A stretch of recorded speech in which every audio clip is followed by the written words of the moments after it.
Long live Queen Elizabeth. So welcome to Panorama from Colombia. Thank you. It's a real pleasure to have you with us. Well, it's a wonderful pleasure for me. So The Crown, what can we expect to see on screen in November? Well, it's quite a spectacle. It's like they sold the crown jewels to pay for it. It's a beautiful physical production. It just creates the world of well, Buckingham Palace and 10 Downing Street, but also post-war London. It's very gritty and real.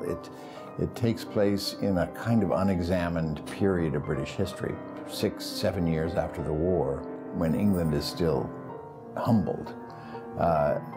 It's a country still in terrible trouble, and it's a constitutional monarchy. They have lost their king, and they suddenly have this very, very young queen.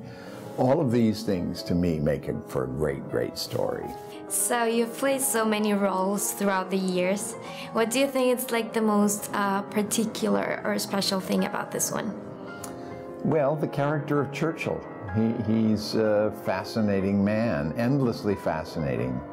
I do my best to play Churchill, but I'll never be exactly like him. There's nobody exactly like Churchill. There's me and there's Churchill. My role is somewhere in between. For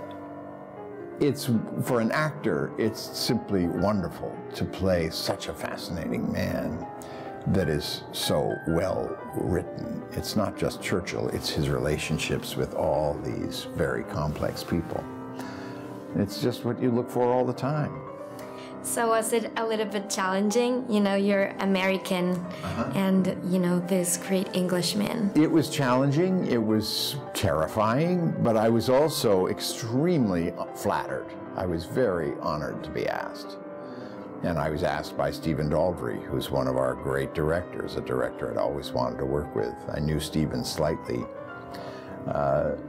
It was just, I immediately knew I wanted to do this. My agent called me, and I would say after about 40 seconds, I already said yes. I also have a great affection for England. I went to drama school there when I was a kid. I worked with the Royal Shakespeare Company and the National Theatre and done a lot of British roles, which is why they came up with this idea. It's not something I would ever have thought of. I never would have cast myself as Churchill, but I'm awfully glad they did. Well, I'm so excited to see you in a few weeks. Thank you.